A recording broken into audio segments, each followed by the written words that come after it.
Hey, Chris here, the oldest noob in paintball. Wanted to do a review of my Proto Matrix rail. I have the special edition version. Got a lot to cover here, so I'm going to go fast. Ready? Buckle up. Here we go. Basic firing mechanism is an unbalanced spool valve. What does that mean? That means that it's going to be relatively quiet compared to poppet valve guns. Poppet valves are the other sort of main technology in electromechanical markers. Relatively low kick relative to poppet valve markers. It's a single tube. Most spool valves are single tube, as opposed to stacked tube, which would be a tube and another tube on top, which means that it can sit pretty low. I guess the other benefit of spool valve is that they're cheaper to make, so that's all good. The downside of spool valve markers is that they've got a million frickin' O-rings in them. This thing's got like 17 or something. And so they're a little more intensive in terms of maintenance. You got to clean them a lot. You're going to replace a lot of O-rings. You're going to spend a lot of time lubing O-rings. People say that spool valve markers aren't as reliable as poppet valve markers. I don't know for a fact, but my suspicion is that that's because people will buy them and not take care of them. Will not, clean them after every play. Won't keep the O-rings lubed up. Just as an example, when I bought this thing right out of the box, massive leak out of the front of the bolt. Turned out that O-ring number 6, I think it was torn, and replaced it, lubed it up, and it was fine. But if you leave it sit for 3 weeks and don't clean it and don't grease it before you shoot it, don't be surprised when you got a leak. Anyway, let's move along. The ASA is okay. I stripped mine. I think it's okay if you're careful.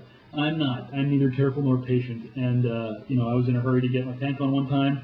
Guess I got it cross-threaded, squirk, and stripped this and stripped my tank threads. So my tank is currently at crossfire getting new threads, and I've got a CP on-off on the way to replace this thing. But this is probably okay if you're real careful. I have become a believer in on-offs, and I think any gun should have one. The trigger. I hated the stock trigger.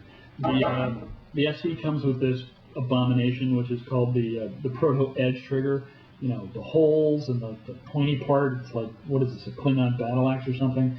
I didn't like it. I don't like the way it looks. I think it looks goofy. I didn't like the way it felt. It shot okay right-handed. It didn't shoot great left-handed because the pull was asymmetrical. It pulled slightly to the right, which was hard to do left-handed. The trigger geometry is not optimal for semi-play. If you're playing PSP and you're shooting, you're shooting 3-shot or ramping, you're fine. But if you need to walk a trigger fast, you probably are going to want to do something about this trigger. The pivot point is in front of the trigger, which is not ideal for semi-walking. If you really care about it, you probably want to get a UL frame. The UL trigger has the pivot point behind the trigger, so it's just easier to walk it quickly. Personally, I have a CP sling on here. I really like the CP sling triggers. I'm going to shoot it like this for a while, and if it's okay, I'll keep it. And if it drives me nuts, I'm probably going to get a UL frame for it. I think it's $100. Maybe we'll get them for less on eBay or PV Nation or somewhere. That's the trigger. The board is great. The stock Proto board is awesome. Has all of your main tournament modes, ramping, all that good stuff. It's got debounce. It's got anti-bolt stick, which is great. Spool valve guns, because they have so many O-rings, tend to be susceptible to first shot drop off. Right now, my opinion is that the stock anti-bolt stick setting is maybe a little hot, because if I'm in a tournament where I'm chronoing a lot, I notice that every time I take it to the chrono after turning it on, the first shot tends to be hot. Like if I've got a chrono to 290, the first shot will be 305, 310, and then the rest will be 290, 295. So as the gun breaks in, I'm going to pay attention to that, and I may be adjusting the ABS setting a little bit.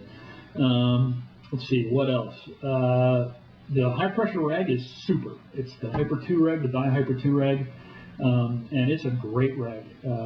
Pretty much set it and forget it. Holds its pressures. It's very consistent. It's very sensitive. So like me. So very small adjustments will make a big difference in your velocity. So you want to just keep that in mind. There's no low pressure regulator in this gun. The good news there is that you don't have to fuss with one, which is super. The bad news is there's no LPR protecting the solenoid. So if you screw up and open up your reg the whole way, your high pressure reg the whole way, and put 400 psi into the gun, there's nothing protecting the solenoid. It'll blow it up. So don't do that. If you don't know where your velocity is set, or you get a used gun right out of the box, shut down the reg, screw it the whole way in, and then gradually open it up until you get to the velocity you want, just so you don't blow your solenoid. It's a Humphrey solenoid. Humphrey makes great stuff, and should be dependable as long as you don't blow it up. Let's see what else. The feed neck. On the regular PMR, the feed neck is not a clamp, not a clamping feed neck, which I think is an immediate replacement. I don't want to slide this on bunker and have my hopper come flying off and paintballs flying. I don't want to conduct a yard sale every time I do anything. Bold. So the special edition comes with a clamping feed neck, so that's good to go. Okay, the barrel. Good news here. It's a great barrel on the special edition. It's a Proto 690 aluminum 2-piece barrel. Shoots darts. I mean, I'm not going to say it's ball on ball because I don't think it is, but it is incredibly consistent. It's got some nice porting, so it's not super loud. Easy to clean up. Super light. It's copper threaded. Also, I believe, although I don't know this firsthand, that these parts are both interchangeable with Dye ultralight barrel parts. So if you want to get another back, you can. Personally, I wouldn't spend $60 on a back. If I needed like a 685 or something to shoot smaller paint, I would probably just go with the CP one-piece. Great barrels too, and $30. What else? The grip. It's a great grip for big hands. I've got huge hands, as you can see, and this grip suits me just fine. The buttons, as I pointed out in another video, tend to fall in if you pull the board, so tape the ends of the board down, and you won't have that problem. In terms of fit and finish, a lot of the gun is made of plastic, more with the regular PMR than the special edition, but the grip frame is plastic. And that's not really a problem. I mean, lots of guns are made of plastic. Lots of tactical guns are composite or plastic. The only place that I think it really comes in to be a problem is on the regular PMR, it's got a plastic back cap. And when you have something threaded that's plastic, screwing in something that's threaded that's metal, you're going to strip your plastic eventually. So my recommendation would be to save the plastic back cap and get like a New Designs or the Proto actually makes a replacement aluminum back cap. Do that right away. I think the New Designs one's like $19. I would do that right away. What else? Dovetail at the bottom of the grip. So if you need to replace your SA, you want to get a dovetailed SA to fit there.